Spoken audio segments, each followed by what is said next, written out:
My ex-boyfriend demanded half my house, claiming that I was successful because of him. When Ryan and I broke up after 3 years, it was actually peaceful. He cheated with his coworker, Brittany, and I told him to pack his stuff and leave. No drama, no begging, just done. We'd been living in the apartment that I'd bought before we met, so there was no messy lease situation. He moved in with Brittany immediately, and I changed my locks. For 6 months, I didn't hear from him at all, which was perfect because I was focused on my promotion to regional manager and saving for a house. I'd always wanted my own place with a yard and garage, something that was completely mine. When I finally bought a 3-bedroom house in a nice neighborhood, I posted one photo of me holding the keys. Nothing fancy, just celebrating my accomplishment. Ryan texted within an hour. First, it was congratulations, then questions about the neighborhood, and finally, a request for the number of bedrooms. I gave short answers, thinking he was just being polite. The next day, he showed up at my office during lunch wanting to see photos. He scrolled through my phone, looking at every room, asking about square footage, the mortgage rate, and how much I put down. He actually wrote down the address. I thought it was weird, but figured he was just curious about real estate since Brittany's apartment was apparently tiny. That weekend, I was painting my living room when Ryan walked in through my back door. I'd never given him the address, but he said it was public record. He started critiquing my paint choice, saying sage green would have been better than the blue I picked. He walked through my entire house like he owned it, testing doorknobs, checking water pressure, and measuring rooms with an app on his phone. When I asked what he was doing, he said he was helping me figure out the potential. He left after 2 hours of uninvited touring. Monday morning, I got a text from Ryan with a full spreadsheet of suggested improvements for my house. New fixtures, different landscaping, and converting the 3rd bedroom to an office. At the bottom, he'd calculated that these improvements would add $30,000 in value, and he wanted credit for his consulting. I ignored it, but he kept texting, saying we should discuss his finder's fee since he'd helped me realize I was ready to buy. He claimed our relationship had motivated me to save money, and without him, I'd still be renting. By Friday, he'd sent me an invoice for $3,000 in consulting fees. The next week, Ryan started showing up daily. He'd be sitting on my porch when I got home from work, saying he was checking on the house's security. He brought paint samples even though I'd already painted. He scheduled a contractor to give an estimate on finishing the basement without asking me. The contractor was confused when I sent him away. Ryan said I was being stubborn about accepting help. He started telling mutual friends that we were fixing up our house together. When people asked if we were back together, he'd say it was complicated, but we were working on a project. Brittany apparently had no idea he was at my house every day. 2 weeks into this, Ryan sent me a formal letter saying he was entitled to half my house's value. His reasoning was that he'd provided emotional support during our relationship that enabled my career success. He'd helped me understand what I wanted in a house by showing me what I didn't want in apartments. And now he was providing free consultation on improvements. He actually cited common law marriage even though we never lived together in a house I owned, and our state doesn't recognize it anyway. He wanted me to either pay him $40,000 or add him to the deed. I laughed until I realized he was serious. He'd already told his family I'd agreed to share the house with him. His mother called thanking me for being so mature about recognizing Ryan's contributions. His brother asked when Ryan was moving into his half. Ryan had even picked out which bedrooms would be his when he stayed there. The breaking point was when I came home to find Ryan inside my house with Brittany, giving her a tour. He'd copied my key during one of his visits. He was showing her the master bedroom, saying it would be theirs every other week. Brittany looked confused and asked why they'd be staying at my house. Ryan said it wasn't just my house, that he'd invested 3 years into our relationship, which built the foundation for my success. He said I owed him for the career advancement I'd gotten while we dated.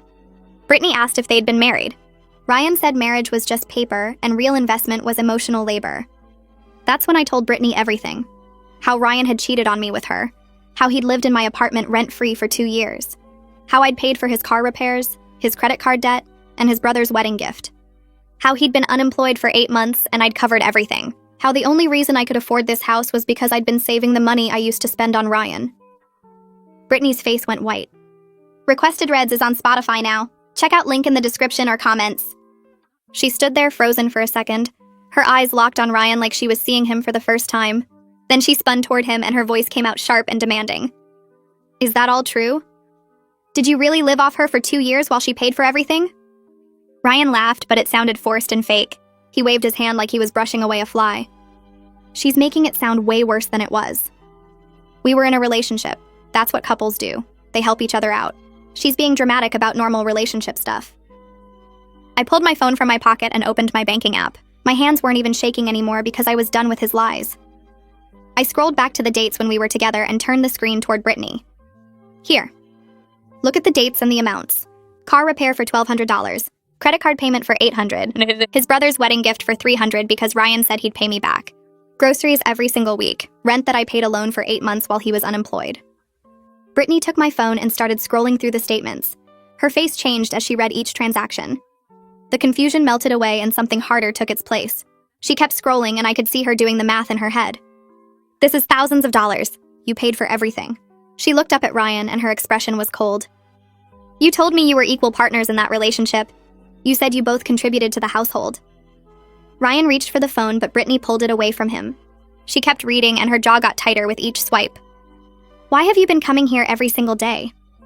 You told me you were job hunting. You told me you were running errands and meeting with recruiters. Her voice got louder with each question. You've been at her house acting like you own half of it while lying to me about where you were?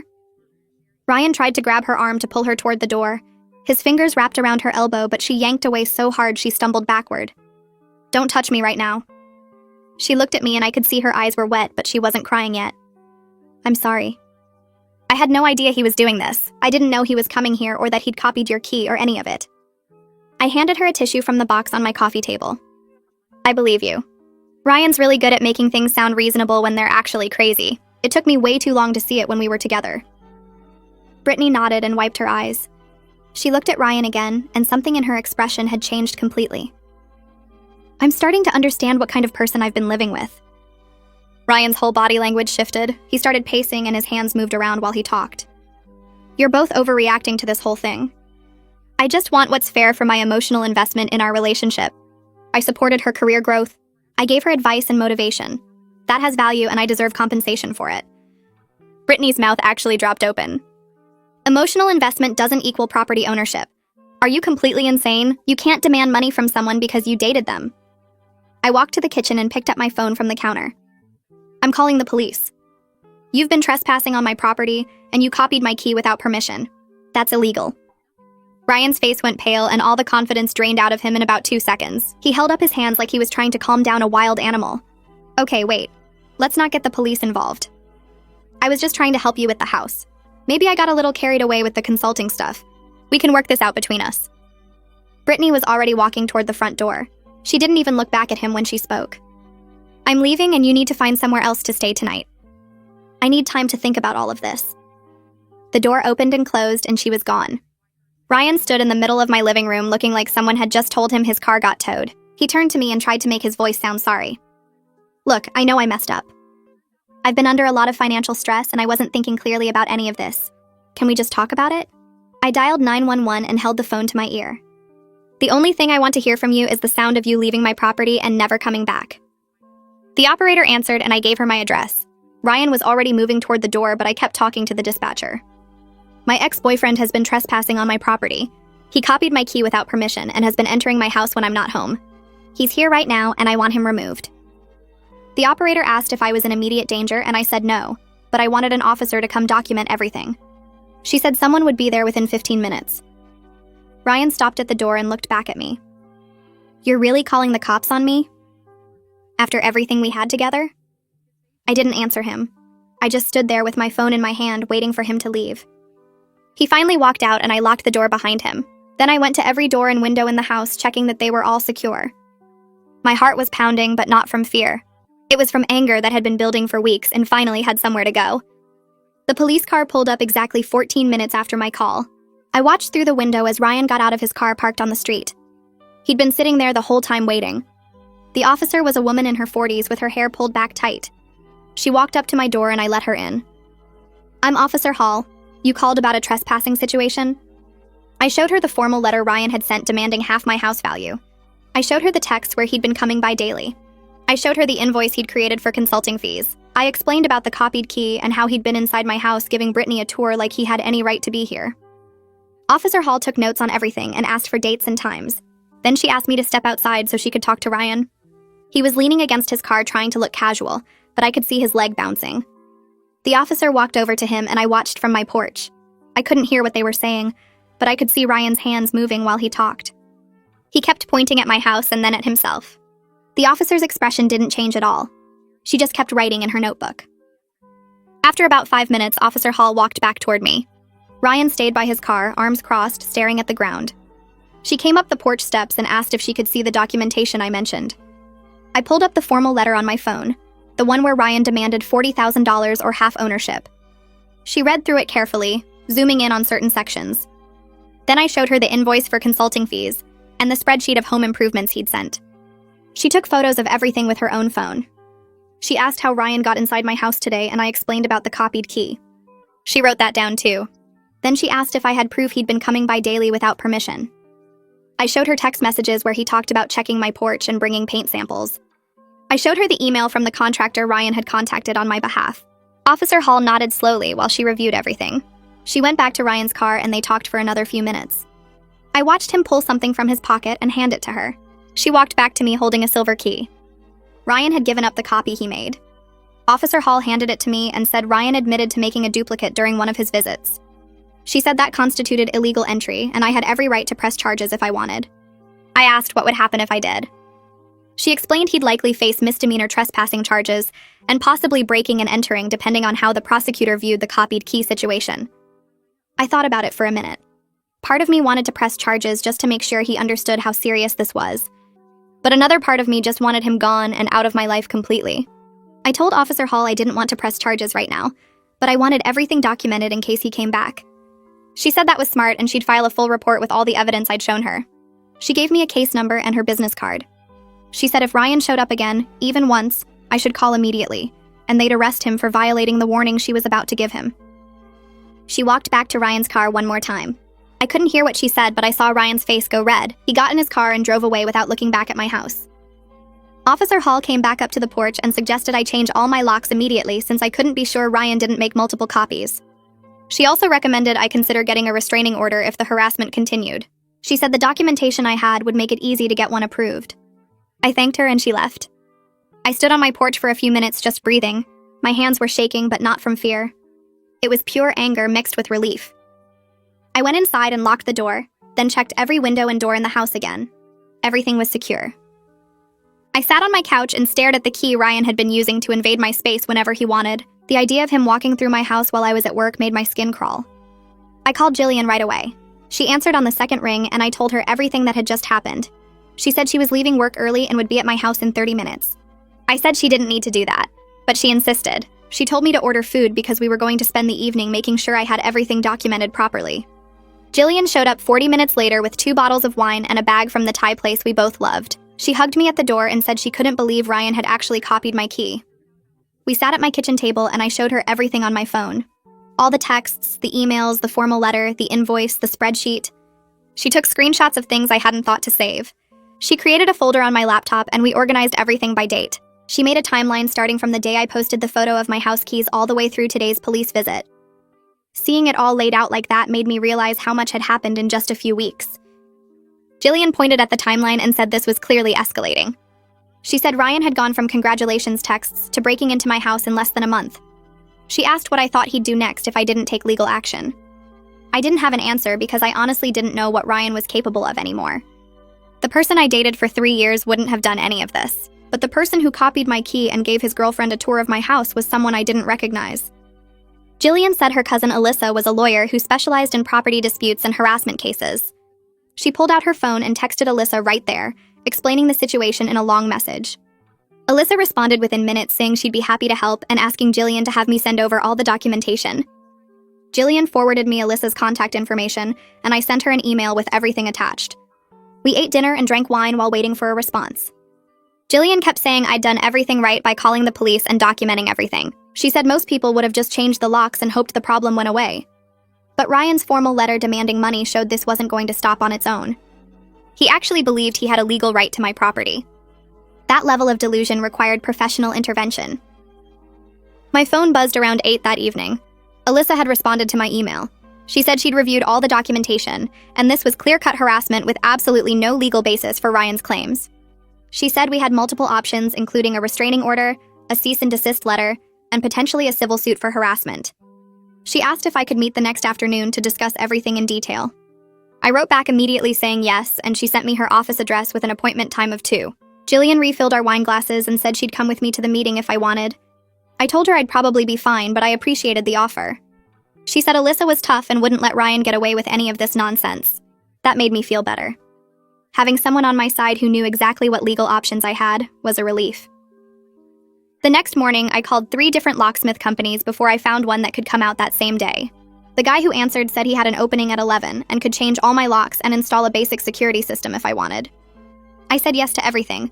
His name was Micah, and he showed up exactly at 11 carrying 2 big toolboxes. He was probably in his early 30s with a friendly face, and he apologized for what I was going through. I gave him the short version while he examined my doors. He said he saw this kind of thing more often than people would think. Ex-partners who wouldn't let go, family members who felt entitled to access, roommates who made copies without permission. He said the important thing was, I was taking action now before it got worse. He started with the front door, removing the old lock completely and installing a new deadbolt with a different key. He did the same for the back door and the side door that led to the garage. Then he showed me a basic security system with a doorbell camera and motion sensors. He said he could have it installed in about 2 hours. I agreed immediately. Micah worked steadily while I sat at my kitchen table responding to work emails. He mounted the doorbell camera so it had a clear view of my front porch and driveway. He put motion sensors on all the main floor windows and doors. He installed a small control panel by the front door and showed me how to arm and disarm the system. Then he pulled out his phone and downloaded an app that would let me access the camera feeds from anywhere. He walked through my house testing each sensor to make sure they all worked properly. He handed me 3 copies of my new house key and said I should keep one hidden outside in case of emergencies, but nowhere obvious like under a doormat. He suggested a magnetic key holder attached to the underside of my deck railing. I thanked him and paid his bill, which was less than I expected. He said to call if I had any problems with the system and left his business card. After Micah left, I sat on my couch and opened the security app on my phone. I could see my front porch in real time. I could scroll back through recorded footage from earlier that day. I could set up alerts for when motion was detected. It felt good knowing I'd have a record of anyone who came near my house. I went to my appointment with Alyssa at 2. Her office was in a nice building downtown with her name on the door. She was younger than I expected, maybe late 30s, with dark hair pulled back in a bun. She shook my hand firmly and invited me to sit. She had printed out all the documentation I'd sent, and it was spread across her desk. She went through each piece carefully, asking questions about dates and times and Ryan's exact words. She said I'd done an excellent job documenting everything, and that would make our case much stronger. She explained that we could file for a restraining order based on the trespassing and harassment pattern. She said the copied key and unauthorized entry into my home were particularly serious. She also said we could send Ryan a formal cease and desist letter demanding he stop all contact and abandon any claims to my property. If he violated either of those, we'd have grounds for a civil suit. That evening, my phone buzzed with a text from Ryan. I felt my stomach drop when I saw his name. The message said he knew I was upset, but could we please talk about this like adults? He said Brittany had kicked him out and he had nowhere to go. He said he'd made mistakes, but he really did care about me and just wanted what was fair. I stared at the message for a long time. Part of me felt bad that he was apparently homeless. But the bigger part of me remembered him walking through my house like he owned it, demanding money I didn't owe him, lying to his family about shared ownership. I took a screenshot of his message and texted it to Alyssa without responding to Ryan directly. She wrote back within minutes saying this was perfect evidence of continued contact after police involvement, and we should definitely proceed with the restraining order. I didn't respond to Ryan's text and instead forwarded everything to Alyssa, who called me back within 20 minutes. She said she'd draft a formal cease and desist letter that would go out via certified mail so we'd have legal proof he received it. The letter would demand he stop all contact with me and abandon any claims to my property. She said it would take her about a day to prepare everything properly and get it sent out. I thanked her and felt a little better knowing someone was handling this professionally. The next morning, I woke up thinking about all the paperwork from when I bought the house. I needed to gather proof that Ryan had nothing to do with the purchase. I found Taylor Hernandez's business card in my desk drawer and sent her an email explaining the situation. I asked if she could provide documentation showing I purchased the house solely in my name with no involvement from Ryan. She responded in less than an hour saying she'd pull all the paperwork from the transaction. By early afternoon, she'd sent over copies of every document including the purchase agreement, mortgage application, title transfer, and closing statements. Every single page had only my name on it. Ryan wasn't mentioned anywhere in any capacity. I forwarded all of it to Alyssa and saved copies to 3 different places on my computer. That evening, my phone rang with a number I didn't recognize, but the area code was local. I answered and heard Ryan's brother Hunter on the other end. His voice was tight and angry. He said Ryan told him I was refusing to honor an agreement we'd made about the house. He wanted to know why I was being so difficult when Ryan had invested so much in our relationship. I took a deep breath and explained calmly that there was never any agreement. I told him Ryan had been harassing me for weeks, showing up at my house uninvited, copying my key without permission, and making completely baseless claims about owning part of my property. Hunter was quiet for a moment, then said that didn't sound like what Ryan had told the family. I offered to send him copies of Ryan's demand letters and the police report from the trespassing incident. He gave me his email address, and I sent everything while we were still on the phone. I heard him clicking through the files, and his tone changed completely. He apologized and said he had no idea Ryan was behaving this way. He'd believed Ryan's story about us working together on the house improvements and planning to share the property. Then Hunter told me something that made my stomach turn. Ryan had been borrowing money from different family members over the past few weeks, claiming he needed it for house expenses. He told his mother he needed money for a down payment on renovations. He'd told Hunter he needed to cover property taxes. He'd apparently collected several $1,000s from various relatives using my house as the excuse. Hunter said he was going to talk to their mother immediately and set the record straight. He apologized again and hung up. The next day, Ryan's mother called me. Her voice was completely different from the thank you call she'd made weeks earlier. She apologized for believing Ryan's lies without checking with me first. She said the family was cutting him off financially until he got professional help. She sounded embarrassed and sad. She asked if there was anything she could do to make up for the trouble Ryan had caused. I told her I appreciated the apology and that I just wanted Ryan to leave me alone. She promised she'd make sure he understood the family wouldn't support his behavior anymore. 2 days later, I got a message request on social media from Brittany. She asked if we could meet for coffee. I stared at the message for a while, trying to decide if this was a good idea. Part of me wanted nothing to do with anyone connected to Ryan, but she'd seemed genuinely shocked when I told her the truth about our relationship, and maybe she had information that could help my case. I agreed to meet her at a coffee shop downtown the next afternoon. I got there first and ordered a tea while I waited. Brittany arrived right on time, looking tired and uncomfortable. We sat at a corner table away from other people. She started talking before I could say anything. She told me she'd broken up with Ryan 3 days after the incident at my house. She'd gone through his phone while he was sleeping and found my address saved with notes about room measurements and improvement costs.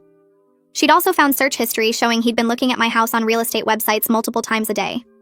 She realized he'd been spending entire days at my house when he told her he was going to job interviews. She said she felt like an idiot for not seeing it sooner.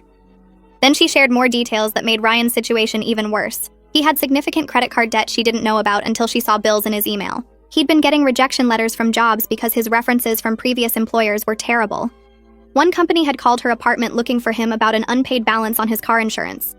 She'd thought he was getting his life together, but he'd just been lying about everything. She said she felt foolish for believing his story about us sharing property ownership. I told her I understood and that Ryan was good at making people believe what he wanted them to believe. We talked for another 20 minutes, and by the end I actually felt a little sorry for her. She'd been lied to just like I had been, and just like Ryan's family had been. When we got up to leave, she promised she'd contact Alyssa if Ryan tried to use her as part of any legal strategy against me. She said she wanted to help make sure he faced consequences for what he'd done. We parted ways in the parking lot, and I drove home feeling like things were finally moving in the right direction. 2 days after meeting with Brittany, my phone rang while I was at work. Alyssa's name flashed on the screen, and I stepped into an empty conference room to take the call. She got straight to the point. Ryan had received the cease and desist letter she'd sent, but instead of backing off, he'd hired his own lawyer. His attorney sent a response letter claiming Ryan deserved money for the emotional support he provided during our relationship. I actually laughed out loud at the idea. Alyssa explained that Ryan's lawyer was arguing my career success happened because Ryan motivated me and gave me stability. The letter said I owed him for being a supportive partner who helped me grow professionally. I asked if this was actually a real legal argument someone could make. Alyssa laughed too and said it had zero basis in property law. No judge would take it seriously because emotional support during a relationship doesn't create financial obligations after the relationship ends. She recommended we move forward with filing for a restraining order to set clear legal boundaries. The cease and desist obviously wasn't enough to stop Ryan, so we needed the court to intervene. I agreed immediately, and we scheduled a meeting at her office for the next day to start the paperwork. The restraining order application took about an hour to complete. I had to document every incident of harassment starting from when Ryan first showed up at my house were uninvited. We included the trespassing incident where I found him inside with Brittany, the copied key he'd made without permission, his repeated unwanted visits, the fake consulting invoice, and his false claims to friends and family about shared ownership. Alyssa organized everything into a clear timeline that showed a pattern of escalating behavior. She said the pattern was important because it proved this wasn't just one misunderstanding, but ongoing harassment. We filed the application at the courthouse that afternoon. The clerk told us the hearing was scheduled for 2 weeks out, and Ryan would be served with notice within a few days. Alyssa explained that the notice would inform Ryan about the hearing date and warn him that a judge would decide whether to grant the restraining order. She said Ryan would probably show up with his lawyer to contest it, but our documentation was strong enough that she felt confident about the outcome. During those 2 weeks of waiting, I checked my security cameras constantly. 3 days after Ryan was served with the restraining order notice, the motion sensor alert went off on my phone. I pulled up the camera feed and saw Ryan's car driving slowly past my house. He didn't stop or get out, just cruised by at about 10 miles per hour. The next day it happened again, this time in the evening when it was getting dark. Then again 2 days later in the morning before I left for work. Each time I saved the footage and sent it to Alyssa. She said the drive-bys weren't technically violations since he wasn't coming onto my property, but they showed he was still fixated on the house. The footage would help our case by proving his obsessive behavior was continuing even after receiving legal notice to stop. By the end of the 2 weeks, I had video of Ryan driving past my house 8 different times. The pattern was obvious and creepy. He never stopped, never got out, just drove by slowly like he was checking on something that belonged to him. Jillian came over 3 nights before the hearing to help me prepare. She'd printed out all my documentation and organized it into categories. Demand letters in one pile, text messages in another, photos of the copied key, the contractor's confused email, everything laid out on my dining room table. She made me practice explaining each piece of evidence like I was talking to the judge. Every time I started getting emotional or angry, she stopped me and reminded me to stay calm and factual. The documentation would speak for itself, she said, so I just needed to present it clearly without letting Ryan's behavior make me lose my composure. We practiced for 2 hours until I could walk through the entire timeline without my voice shaking or my hands trembling. Jillian said I was ready, and that any judge would see Ryan's behavior for what it was. The courthouse was busy when I arrived with Alyssa on the morning of the hearing. We got there 30 minutes early to review everything one more time. Ryan showed up 15 minutes before the hearing was scheduled to start, walking in with a man in a suit who must have been his lawyer. Ryan looked terrible. His shirt was wrinkled and he had dark circles under his eyes like he hadn't been sleeping. His lawyer was talking to him in a low voice, probably going over their strategy. Ryan kept glancing at me and then looking away quickly. He seemed nervous and defeated, nothing like the confident person who'd walked through my house measuring rooms and making improvement plans. His lawyer approached Alyssa and introduced himself. They exchanged professional pleasantries while Ryan sat on a bench in the hallway staring at his phone. When our case was called, we all filed into the courtroom. The judge was a woman in her 50s who looked like she'd heard every excuse in the world. Ryan's lawyer went first, arguing that Ryan had just been trying to help an ex-girlfriend and got overly enthusiastic about home improvement projects. He painted Ryan as someone who cared too much and crossed some boundaries without realizing it. He said Ryan never meant any harm and had already learned his lesson from the police visit. The lawyer asked the judge to dismiss the restraining order request as unnecessary, because Ryan would voluntarily stay away from now on. I could feel my jaw clenching as I listened to this version of events that made Ryan sound like a well-meaning friend, instead of someone who'd been harassing me for weeks. Then it was my turn. Alyssa had me walk through the timeline chronologically while she presented each piece of evidence. I showed the judge the demand letters where Ryan claimed he deserved $40,000 or half ownership of my house. I explained how he'd copied my key without permission and entered my home when I wasn't there. I showed the email from the contractor Ryan had contacted to schedule work I never authorized. Then came the security footage of Ryan driving past my house 8 times in 2 weeks after being served with the restraining order notice. The judge watched each video clip carefully, her expression getting more serious with each one. Ryan sat completely silent the entire time, not looking at me or the judge, just staring at the table in front of him. His lawyer tried to interject a few times, but the judge held up her hand and told him she wanted to see all the evidence first. After I finished presenting everything, the judge took about 5 minutes to review the documents again. The courtroom was completely quiet except for the sound of papers rustling. Finally, she looked up at Ryan and asked if he had anything to say for himself. Ryan mumbled something about just wanting to help and not understanding boundaries. The judge cut him off and said she'd seen enough. She granted a 1-year restraining order prohibiting Ryan from coming within 500 feet of my home or workplace. She said the evidence showed a clear pattern of harassment and obsessive behavior that justified the order. Then she looked directly at Ryan and warned him that any violation would result in immediate arrest and potential jail time. She told him that driving past my house repeatedly was already pushing the boundaries and needed to stop immediately. Ryan nodded without making eye contact, and his lawyer put a hand on his shoulder. After the judge dismissed us, Ryan's lawyer pulled Alyssa aside in the hallway. I stood a few feet away watching them talk in low voices. Ryan had already left through a different exit without looking at me. His lawyer asked Alyssa if I would be willing to settle this matter without any further legal action. Alyssa glanced at me and I walked over to join the conversation. She told his lawyer we might consider it if Ryan signed a document forever releasing any claims to my property. The lawyer looked uncomfortable but said he'd discuss it with his client. Alyssa said we'd also want Ryan to pay my legal fees and the cost of the new locks and security system. The lawyer started to protest, but Alyssa reminded him that their case had no merit whatsoever, and we could pursue additional legal action if Ryan didn't agree to reasonable terms. I told Alyssa I was willing to settle on those conditions because I just wanted this to be over. I didn't want to drag this out for months with more court dates and legal fees. If Ryan would sign something saying he had no claim to my house and pay for the trouble he'd caused, I'd agree to end it there. Alyssa said she'd draft the settlement agreement and send it to Ryan's lawyer.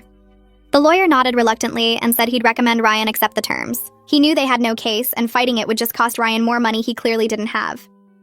We all shook hands in that awkward way lawyers do, even when they've been on opposite sides, and then Alyssa and I walked out to the parking lot together. Within a week, Alyssa had everything finalized. Ryan signed the notarized document at his lawyer's office, and I wasn't even required to be there.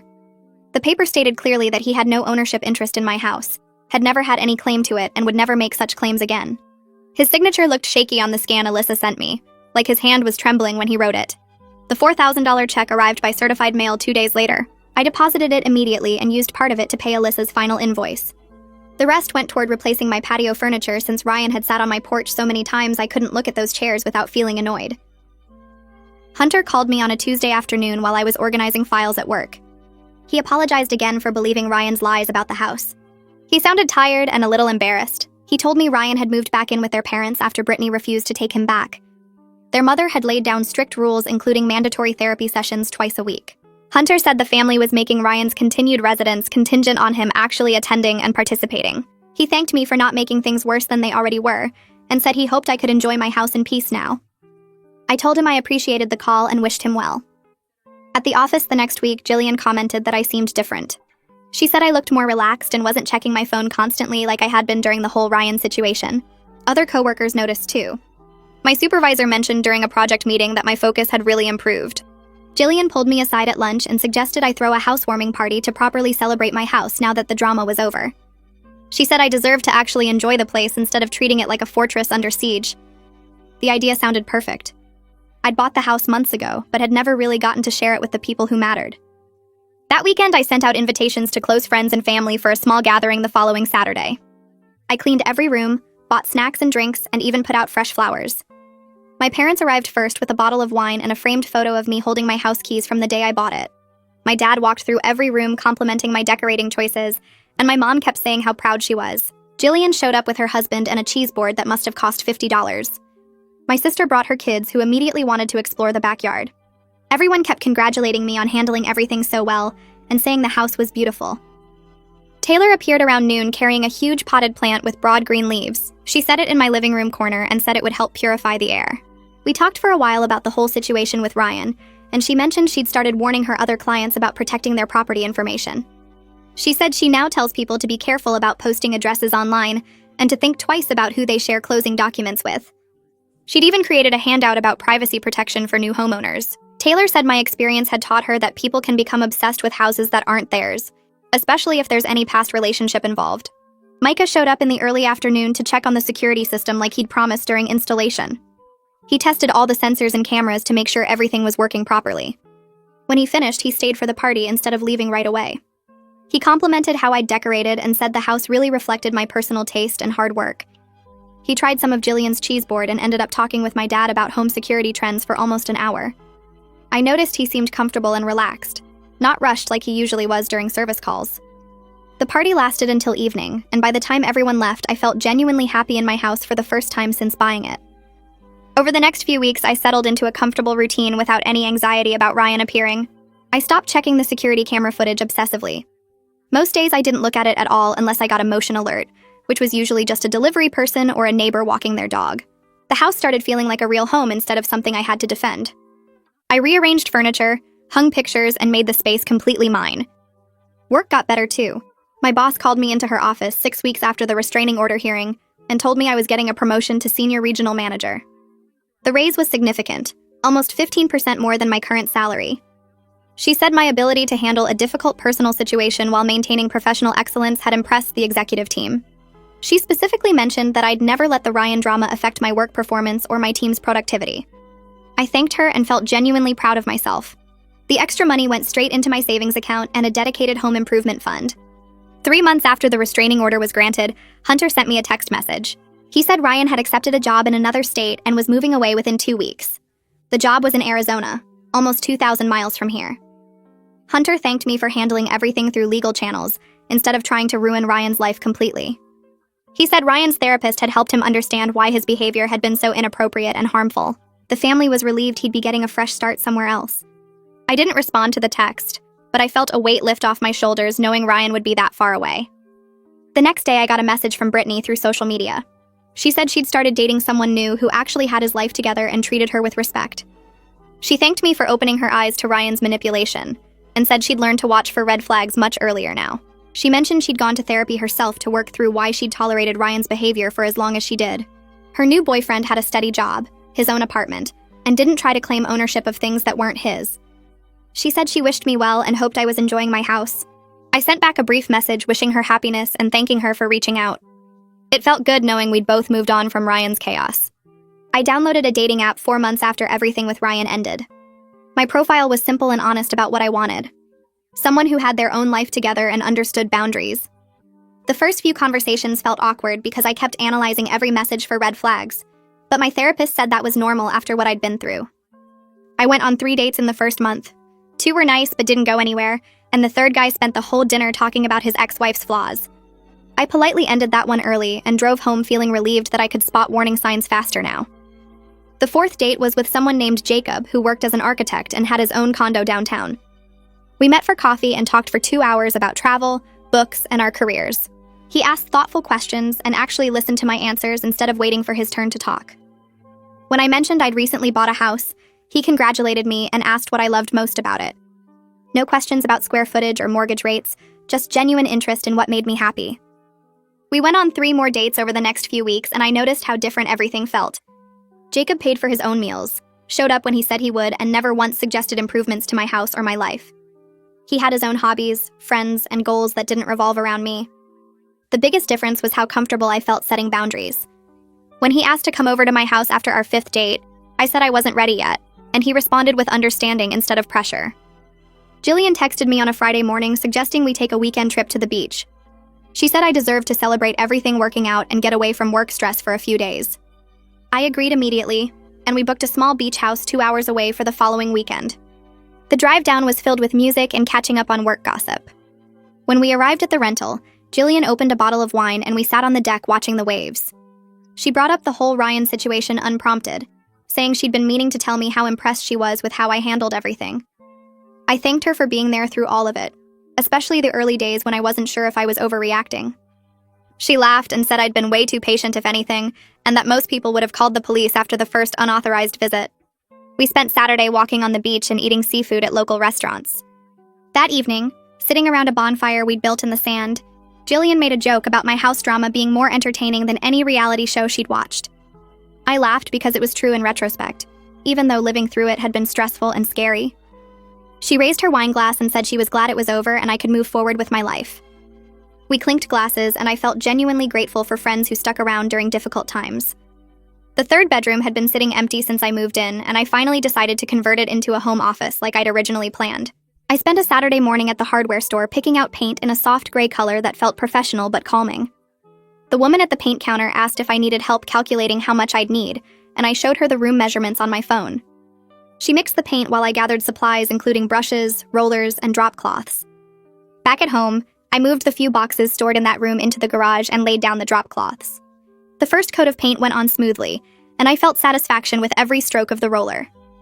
This was my choice, my vision, my house. No one was critiquing my color selection or suggesting alternatives. I took a break for lunch and looked at the half-painted room feeling proud of the progress. The second coat went on that afternoon, and by evening the room looked completely transformed. I ordered a desk online that night along with a comfortable office chair and some shelving units. When everything arrived the following week, I spent an entire Saturday assembling furniture and arranging the space exactly how I wanted it. My laptop sat on the new desk. My books lined the shelves and a small plant sat in the corner by the window. Every single decision had been mine alone, and the room felt like a perfect reflection of what I needed.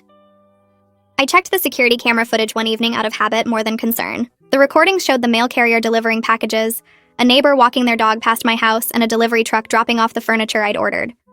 Nothing unusual or worrying appeared in any of the saved clips. I scrolled back through several days of footage and saw the same normal neighborhood activity. People coming and going from their own homes, kids playing in yards, cars driving by at reasonable speeds. I closed the app and realized I hadn't actually thought about Ryan in weeks, except when something randomly reminded me of how much better my life was now.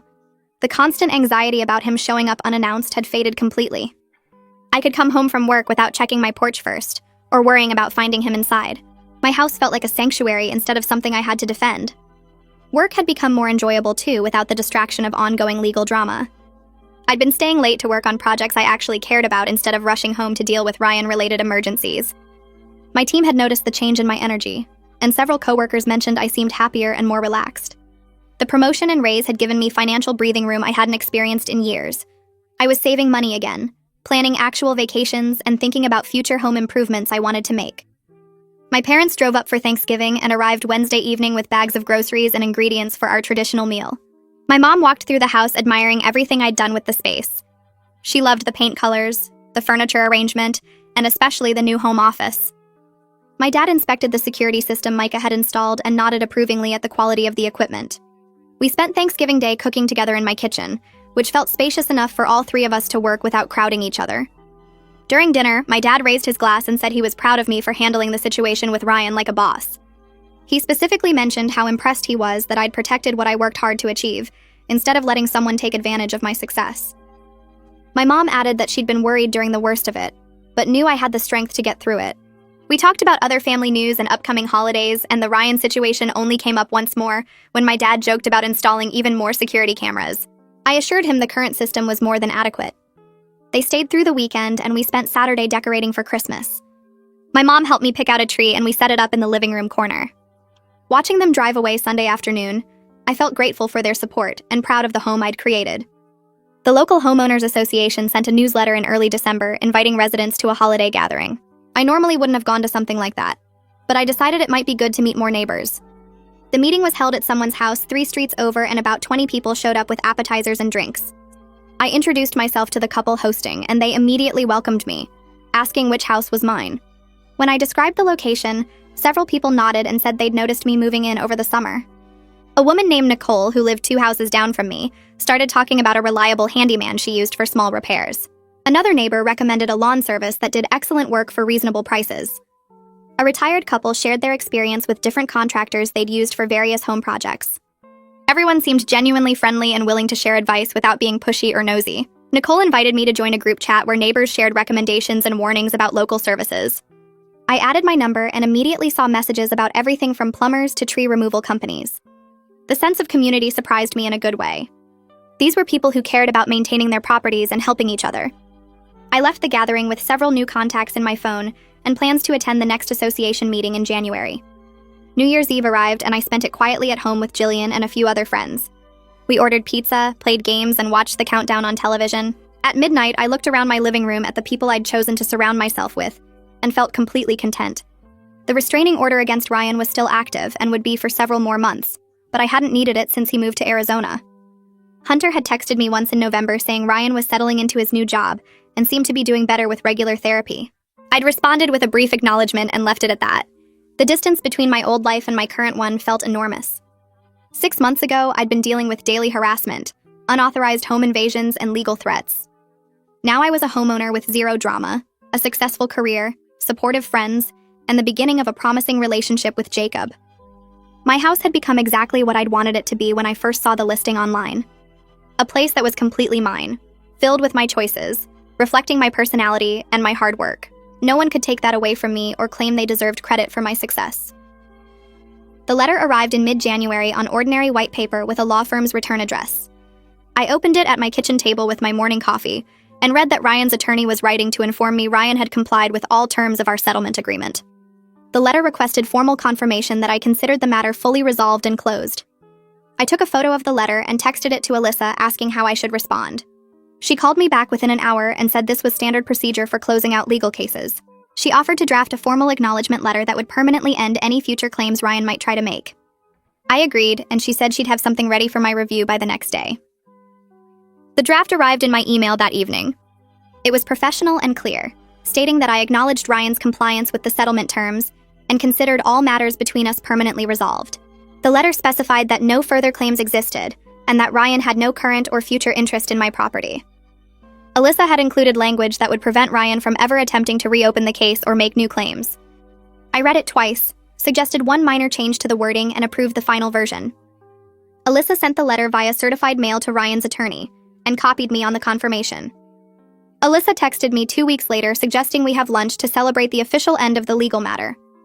We met at a restaurant downtown on a Friday afternoon. She ordered a salad and I got a sandwich, and we spent the first few minutes catching up on non-legal topics. Then she brought up my case and said it had been one of the most straightforward she'd handled in years. I asked what made it so easy compared to her other cases. She explained that most people let their emotions override good judgment, but I documented everything properly from the beginning. The security footage, the saved text messages, the formal demand letters Ryan sent, all of it created an undeniable paper trail that made the case simple to prove. She said many of her clients either don't keep records or wait too long to take legal action, which complicates everything. I thanked her for all her help and said I couldn't have navigated the legal system without her guidance. She smiled and said I'd made her job easy by being organized and following her advice. We finished lunch and she picked up the check, saying it was her treat for a successful case closure. Walking back to my car, I felt a sense of finality that had been missing even after Ryan moved away. I spent the following Saturday shopping for new living room furniture. The couch and chairs I'd been using were the same ones from my apartment days, and they no longer fit the space or my current style. I went to 3 different furniture stores testing out various options. The salesperson at the third store showed me a sectional sofa in a deep blue fabric that felt comfortable and looked perfect for my living room layout. I also found a matching armchair and a coffee table made from reclaimed wood.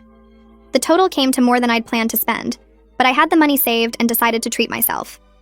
The delivery was scheduled for the following week. When the furniture arrived, 2 delivery guys carried everything in and assembled it according to my instructions. I tipped them well, and they left me standing in my living room, looking at the completely refreshed space. The old furniture had gone to a donation center the day before, so the room felt open and new. I rearranged a few decorative items and hung some artwork I'd been saving. By evening, the living room looked like something from a home design magazine. More importantly, it felt completely fresh and free from any association with my past relationship. Every piece in the room was something I'd chosen after Ryan was out of my life. The house had transformed from a place I'd defended against an intruder into a home that reflected who I was becoming. Every piece in the room was something I'd chosen after Ryan was out of my life. The house had transformed from a place I'd defended against an intruder into a home that reflected who I was becoming. A Tuesday morning in late February, Micah rang my doorbell carrying his toolkit and tablet. He explained he was doing routine checks on all the security systems he'd installed in the neighborhood.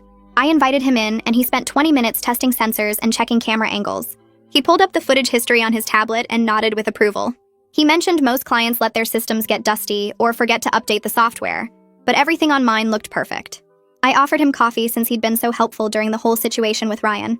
We sat at my kitchen table and ended up talking for over an hour about things that had nothing to do with security systems. He told me about hiking trails he'd discovered in the area, and I shared stories about learning to cook new recipes in my kitchen. We both liked the same mystery novels and had similar opinions about the best pizza places in town. Before he left, he asked if I wanted to grab dinner sometime. I said yes without hesitation. Spring arrived gradually with warmer weekends and longer daylight hours. I spent Saturday mornings at the garden center picking out seeds and plants for the yard space I'd imagined when I first bought the house. The previous owner had left the backyard mostly grass with one sad rose bush. I marked out sections for tomatoes, peppers, and herbs near the back fence where they'd get the most sun. Along the side of the house, I planted flowers in shades of purple and yellow. My hands got dirty and my back got sore from digging and planting, but every shovel of soil felt like claiming more of the space as truly mine. The vegetables started as tiny seedlings and grew taller each week. By early summer, I had fresh basil for pasta and ripe tomatoes that tasted better than anything from the grocery store. Each improvement to the yard felt like celebrating everything I'd worked for and protected. One Saturday in June, Jillian came over for a barbecue in my backyard. I'd bought a grill the month before and was still learning how to cook on it properly.